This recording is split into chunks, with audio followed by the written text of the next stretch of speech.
আল্লাহর হাবিবের বিলাদাতের মাস, নবীর শুভাগমনের মাস পবিত্র রবিউল আউয়াল মাস। পবিত্র রবিউল আউয়াল মাসের প্রসিদ্ধ মত অনুযায়ী যে দিনটিতে নবীজি জন্মগ্রহণ করেছেন 12 রবিউল আউয়াল, এটি আমাদের দেশ সহ গোটা পৃথিবীতে প্রায় 155টি দেশে পবিত্র ঈদে মিলাদুন নবী সাল্লাল্লাহু আলাইহি ওয়াসাল্লাম এটি উদযাপিত হয়ে আসছে। পবিত্র ঈদে মিলাদুন নবী সাল্লাল্লাহু আলাইহি ওয়াসাল্লাম এটি কোরআন, সুন্নাহ, সাহাবায়ে কেরামের জীবন আচরণ এবং যুগ যুগ ধরে বিশ্ববরেণ্য ওলামায়ে কেরামের দ্বারা চর্চিত একটি আমল। ইদানিং এই আমলকে নিয়ে বিভিন্ন খোরা যুক্তি দিয়ে কেউ এটিকে বিদআত, কেউ এটিকে হারাম, এমনকি শিরক বলে অপপ্রচার, প্রোপাগান্ডা চালানো হচ্ছে। সমাজে প্রচলিত অন্য অসংখ্য শিরক, কুফর, বিদআতকে পাশ কাটিয়ে ঈদে মিলাদুন নবী সাল্লাল্লাহু আলাইহি ওয়াসাল্লামের বিরোধিতা একদলকে এতটাই অন্ধ বানিয়ে ফেলেছে যে তাদের কথাগুলো কোরআন, সুন্নাহ, সাহাবায়ে কেরামের কর্মধারা, এমনকি নিজেদের পূর্বসূরীদের বিরুদ্ধে চলে যাচ্ছে। সে বিষয়টি তারা উপলব্ধি করতে পারছে না।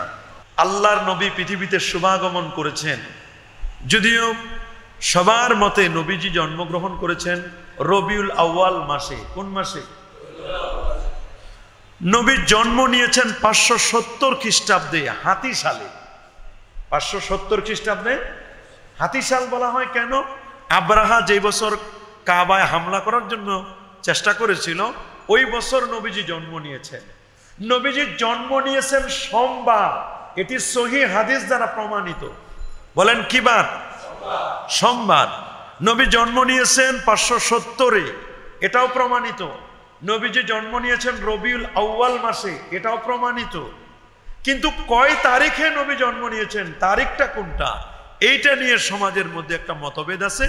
ওলামায়ে কেরামদের মধ্যে, মুস্তাহিদ ওলামাদের মধ্যে একটি মতভেদ আছে। তবে দুজন সাহাবী সহ ইসহাক সিরাতে ইবনে হিশামের মধ্যে সহ আরো অসংখ্য কিতাবের মধ্যে যেটি প্রসিদ্ধ মত, সেই প্রসিদ্ধ মতটি হচ্ছে আল্লাহ নবী পৃথিবীতে জন্মগ্রহণ করেছেন সোমবার 12 রবিউল আউয়াল প্রভাতে, ভোরবেলায় সুবহি সাদিকের সময়। এটা প্রসিদ্ধ মত, সুবহানাল্লাহ বলেন। আর যে অন্য কোনো মত নেই তা কিন্তু নয়। রবিউল আউয়ালের 2 তারিখের ব্যাপারেও একটা মত আছে, রবিউল আউয়ালের 9 তারিখের ব্যাপারে একটা মত আছে, 8 তারিখের ব্যাপারেও একটা মত আছে, আবার 12 তারিখের ব্যাপারেও একটা মত আছে। 2, 8, 9, 12, মোট 4টা মত। বলেন বাবা কয়টা? 4টা মত আছে। নবীজি কবে জন্মগ্রহণ করেছেন? এখন প্রশ্ন করতে পারেন যে হুজুর এত মত কেন হলো? এবং এই মতগুলো কিন্তু আপনি আমি বলি নাই, কোনো মসজিদের খতিব সাহেব বলেন নাই বা ইমাম সাহেব বলেন নাই। এই মতগুলো যারা পোষণ করেছেন এরা যুগ শ্রেষ্ঠ মুজতাহিদ আলিম ওলামারা এই মত পোষণ করেছেন। সুবহানাল্লাহ। কথা যেটাই হোক, 8 তারিখ হোক, 2 তারিখ হোক, 9 তারিখ হোক, আর 12 রবিউল আউয়াল হোক, রবিউল আউয়াল মাসে তো জন্ম নিয়েছেন নবীজি। যেদিনেই জন্ম নেক, নবীর রবিউল আউয়াল মাসে জন্ম নেওয়ার কারণে বাকি 11 মাসেও আল্লাহ তাআলা বরকত দান করবেন। পুরো বছরটাই তো আমার নবীর জন্মের কারণে পুরো বছর এটা বরকতময় হয়ে গেছে। তবে আল্লামা ইমাম জাহিদ আল কাউসারি রহমাতুল্লাহ আলাইহি, তিনি সমসাময়িক আলেমদের মধ্যে একজন সেরা আলেম, তিনি বলেছেন যে আল্লাহর হাবিব সাল্লাল্লাহু আলাইহি ওয়াসাল্লাম তিনি যে রবিউল আউয়াল মাসের 12 তারিখে জন্ম নিয়েছেন, এটা 12 তারিখে আমাদের দেশে 900 বছর ধরে ঈদে মিলাদুন নবী পালন করে আসছে। কত বছর? 100 না 200 না, 900 বছর ধরে।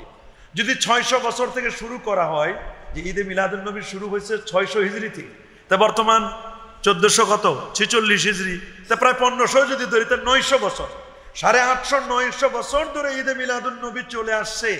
যেই কাজটা 850 900 বছর ধরে চলে আসছে, সারা ওয়ার্ল্ড ব্যাপী লক্ষ লক্ষ মানুষ নিয়ে এটি পালন করে আসে। এটা ইজমায়ে সুকুতি, এটা নীরব সাইলেন্ট ইজমা, ঐক্যমত হয়ে গেছে। এটাই সবচেয়ে বড় দলিল। সুবহানাল্লাহ। এটাই হচ্ছে সবচেয়ে বড় দলিল। ঈদে মিলাদুন নবী, কোরআন, সুন্নাহ, ইজমা, কিয়াস। খুব খেয়াল করে শুনবেন, শরীয়তের দলিল হচ্ছে বাবা চারটা। বলেন কয়টা? আর একটু জোরে বলেন, কয়টা? এক, কোরআনুল কারীম শরীয়তের দলিল। দুই, সুন্নাতে রাসূল সাল্লাল্লাহু আলাইহি ওয়াসাল্লাম। তিন, ইজমায়ে উম্মাহ, উম্মতের ইজমা, মুজতাহিদ ইমামদের ইজমা। চার নম্বর হচ্ছে মানুষদের, উম্মতের যারা গবেষক আলেম তাদের গবেষণা। চারটা দলিলের বাহিরে আর কোনো দলিল। মূল দলিল হচ্ছে দুইটা, কোরআন এবং সুন্নাহ। বলেন মূল দলিল কয়টা? কোরআন এবং সুন্নাহ। এই যে মূল দলিল দুইটা, আল্লাহ নবীর প্রিয় সাহাবী হযরতে মুআয ইবনে জাবাল, প্রিয় সাহাবী, আ'লামু বিল হালাল ওয়াল হারাম, তাকে রাসূলুল্লাহ সাল্লাল্লাহু আলাইহি ওয়াসাল্লাম ইয়ামানের গভর্নর করে পাঠাবেন, ইয়ামান দেশের কাজী করে, হাকিম, প্রশাসক করে পাঠাবেন। নবীজি মুআয ইবনে জাবালকে বলেন, মুআয, তুমি তো ইয়ামানে যাচ্ছ, আমাকে ভালো করে দেখে নাও, আমি রসুলের সাথে তোমার আর জীবনে দেখা নাও হতে পারে। মুআয ইবনে জাবাল রাদিয়াল্লাহু তাআলা বুঝতে পারলেন, আমার মনে হয় রসুলুল্লাহর ইন্তেকাল খুব কাছাকাছি হয়েছে, আমি যদি দূরে চলে যাচ্ছি, রসুল আমাকে বললেন তুমি শেষ দেখা দেখে নাও, আমার সাথে আর তোমার আর দেখা নাও হতে পারে। মুআয ইবনে জাবাল রাদিয়াল্লাহু তাআলা উট থেকে নেমে রসুল্লাহকে জড়িয়ে ধরে চুমু খেলেন, নবীকে দেখলেন। তো নবী যখন তাকে বিদায় দিচ্ছিলেন মদিনা শরীফ থেকে, আল্লাহ নবী মুআয রাদিয়াল্লাহু তাআলা নবীকে লক্ষ্য করে বলেন, ইয়া রাসূলুল্লাহ, আপনি তো আমাকে ইয়ামান দেশের গভর্নর করে পাঠাচ্ছেন, বিচারক করে, তা আমি কিভাবে বিচার কার্য ফয়সালা করব? তো রাসূলুল্লাহ বলেন, তুমি আল্লাহর কোরআন দিয়ে বিচার করবে। সাহাবী মুআয ইবনে জাবাল বলেন, হুজুর, ফাইল্লাম আজিদ ফি কিতাবিল্লাহ, কোন মাসআলা যদি কোরআনে আমি না পাই, নবীজি বলেন, ফাবি সুন্নাতে রাসূলিল্লাহ, তাহলে আমি রাসূলুল্লাহর হাদিস সুন্নাহ দিয়ে তুমি বিচার কার্য ফয়সালা করবে। আল্লাহু আকবার। সাহাবী বললেন, হুজুর, কোরআনেও যদি কোনো মাসআলা না থাকে, হাদিসেও যদি কোনো মাসআলা না থাকে, তাহলে আমি কি করব ইয়া রাসূলুল্লাহ? নবীজি বলেন, যদি কোরআনেও নাই, সুন্নতেও নাই, তাহলে আমি কি করব? নবীজি বললেন যে কি করবে বলো? সাহাবী মুআয ইবনে জাবাল বলেন, ফাআজতাহিদু বিরাই, হুজুর, আমি গবেষণা করে ফতোয়া দিব। গবেষণা করে কি করব? মাসআলা দিব, ফতোয়া দিব। নবীজি কিন্তু তাকে নিষেধ করে নাই, নবীজি তার বুকের মধ্যে একটু হালকা বাড়ি দিলেন, একটু সাব্বাস, হ্যাঁ ঠিক আছে, আলহামদুলিল্লাহিল্লাযী ওয়াফাকা রাসূলা রাসূলিহি, সমস্ত প্রশংসা হয় আল্লাহর, যে আল্লাহর রসুলের রসুল, রসুলের দূতকে আল্লাহ তাআলা এই কাজ করার জন্য আল্লাহ তাআলা তাকে তৌফিক দিয়েছেন, নবীজি এটাকে সাপোর্ট করলেন। সুবহানাল্লাহ বলেন। তাহলে আমরা সিদ্ধান্ত, কোন মাসআলা যদি কোরআনে না পাই, হাদিসে, হাদিসে না পাই, তাহলে গবেষণা হবে। বলেন কি হবে? আচ্ছা, গবেষণা করবে কি আমার মতো আপনার মতো লোক, নাকি মুজতাহিদ বড় ইমাম যারা, তারা করবে গবেষণা? সুবহানাল্লাহ বলেন, আল্লাহু আকবার বলেন। আরেকটি কথা এখানে শুনে রাখবেন, কোন বিষয়কে বেদাত বলতে গেলে, যে এই বিষয়টা বেদাত, এই কথা বলতে গেলে কোনো মসজিদের ইমাম সাহেব এগুলো বললে হবে না। হ্যাঁ হবে, মসজিদের ইমাম সাহেব যদি কোনো একটা ডকুমেন্টস থেকে বলে, সোর্স থেকে বলে, তবে এটা হবে। সোর্স ছাড়া কোনো মসজিদের ইমামের এই অথরিটি ইসলাম দেয় নাই যে কোনো ইবাদতকে সে বেদাত বলবে, হারাম বলবে, নাজায়েজ বলবে। এটা পৃথিবীর কোনো ইমামকে এই অথরিটি ইসলাম দেয় নাই। আল্লাহু আকবার। তাহলে কে বলবে? হ্যাঁ, ইমাম সাহেব বলতে পারেন।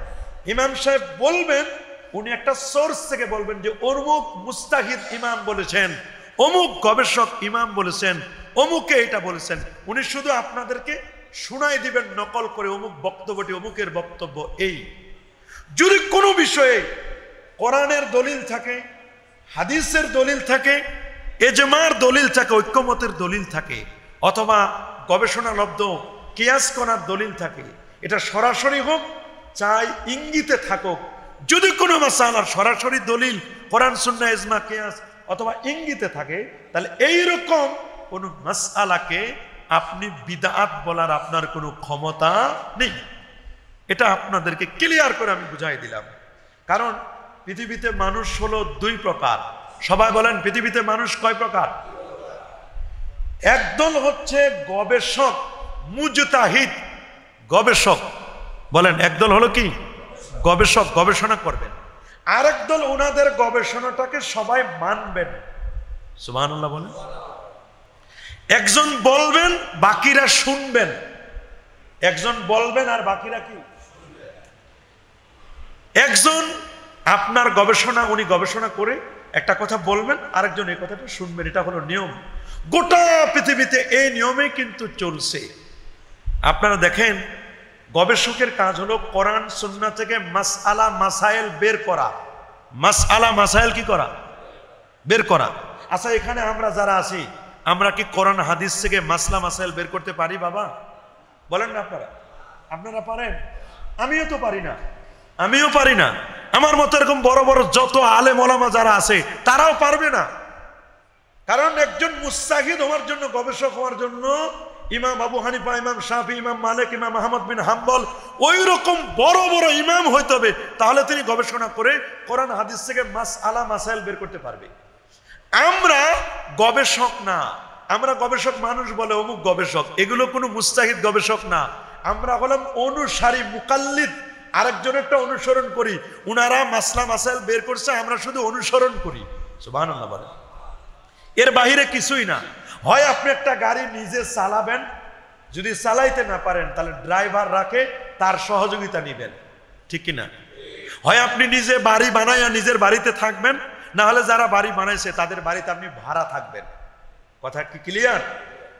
মনে রাখবেন, আপনি হয় নিজে পুকুরে মাছ ধরবেন, যদি নিজে পুকুরে মাছ ধরতে না পারেন, শীতকালে হোক বা যে সময় হোক, নাহলে যারা মাছ ধরে তাদের থেকে মাছ কিনে আনে আপনি খাবেন। কিন্তু মাছও ধরবেন না, কিনেও খাবেন না, ফাঁকে আপনি যে মাছ ধরে তারে গালি দিবেন, এটা চরম অন্যায়। বলেন এটা কি? আরো জোরে বলেন, এটা চরম অন্যায়। মধুমক্ষিকা যারা মৌচাক থেকে মধু সংগ্রহ করে, দুই একটা মৌমাছির কামড় খেতে হয় কিনা? বলেন না আপনারা, কামড় খেতে হয় না? কামড় খেতে হয়। হয় আপনি নিজে ধোঁয়া দিয়ে মৌচাক থেকে মধু নিজে সংগ্রহ করে নিজে খাবেন, যদি নিজে সংগ্রহ করতে না পারেন, যারা গোয়ালে আছে মধুমক্ষিকা থেকে, মৌমাছি থেকে মধু সংগ্রহ করে তাদের কাছ থেকে মধু কিনে খাবেন। কথা বলেন। হয় আপনি নিজে কোরআন হাদিস থেকে মাসআলা মাসাইল নিজে বের করে আমল করবেন, যদি বের করতে না পারেন তাহলে যারা বের করছেন তাদেরটা আপনি মানবেন। কথা বলেন। এই জন্য কোরআন এবং হাদিস থেকে মাসআলা মাসাইল বের করার যোগ্যতাও আমাদের নাই। আমরা শুধু পারি এতটুকু যে যারা বের করছেন তাদের কথাটা আপনাদেরকে শোনাই দিতে। আমার এর চেয়ে আর বেশি যোগ্যতা আমার নাই।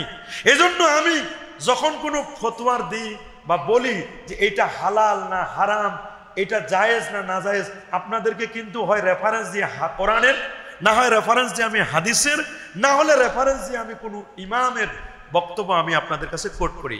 এখন প্রশ্ন হচ্ছে যে তাহলে আমার নবীর শুভাগমনে, আমার নবীর জন্মে আমরা সবাই খুশি না? খুশি না কে বলেন তো একজনের নাম? শয়তান খুশি ছিল না? ছিল? বলেন খুশি ছিল? ছিল না, শয়তান খুশি। তা মনে রাখবেন, আমরা কি শয়তানকে লাইক দিব না রাসূলুল্লাহকে লাইক দিব? লাইক দিব কাকে? রাসূলুল্লাহকে। কেন লাইক দিব? শুধু আমরাই কি রাসূলুল্লাহকে লাইক দিই? ভিন ধর্মের মানুষ যারা, অমুসলিম যারা, অন্য ধর্মের যারা, তারাও রাসূলুল্লাহকে লাইক অলরেডি দিয়ে দিয়েছেন। অন্য ধর্মের কারা? ব্রিটিশ মিউজিয়ামের মধ্যে লেখা আছে, ব্রিটিশরা লিখে দিয়েছেন নবীজির ব্যাপারে। তারপরে মাইকেল হার্ট 100 জন মনীষীর জীবনী লিখেছেন, দ্য 100 বই লিখেছেন। 100 জন মনীষীর জীবনী লিখতে গিয়ে তিনি লিখছেন ranking of the most influential personality of the world. জগতের 100 জন মনীষীর মধ্যে উনি 1 নম্বরে কার নামটা দিবেন টেনশনে পড়ে গিয়েছিলেন। উনি বুঝতে পারলেন 1 নম্বরে যার নামটি দিলেন তিনি মুহাম্মদুর রাসূলুল্লাহ সাল্লাল্লাহু আলাইহি ওয়াসাল্লাম। আমার নবীকে একজন বিধর্মী লেখক, খ্রিস্টান লেখক আমার নবীকে 1 নম্বরে দিয়ে দিয়েছেন। আল্লাহু আকবার। 2, ব্রিটিশ মিউজিয়ামের মধ্যে লেখা সাদা অক্ষরে, সাদা ফলকে সুন্দর করে লিখে দিয়েছেন, as a father, as a teacher, as a lawgiver, as a lawmaker, as a reformer of the society. Allahu Akbar বলেন। As a messenger. Allahu Akbar. Muhammad Sallallahu is the superman of the world. Allahu Akbar. বলছেন মুহাম্মদ সাল্লাল্লাহু as a father, বাবা হিসাবে নবীর কোনো তুলনা চলে? আল্লাহু আকবার। as a father, as a teacher, একজন শিক্ষক হিসাবে আমার নবী ছিলেন মানবতার শিক্ষক। কিভাবে আপনি বাথরুমে ওয়াশ করতে বসবেন, বাথরুমে কেমনে বসবেন, বুখারীর মধ্যে হাদিস আছে কিভাবে বাথরুমে যাবেন, আবু দাউদ শরীফে হাদিস হাত্তা ইউআল্লিমাকুমুল খিরাত, কিভাবে বাথরুমে বসবেন, নবীজি এইটা পর্যন্ত উম্মতকে শিক্ষা দিয়েছেন। আল্লাহু আকবার বলেন।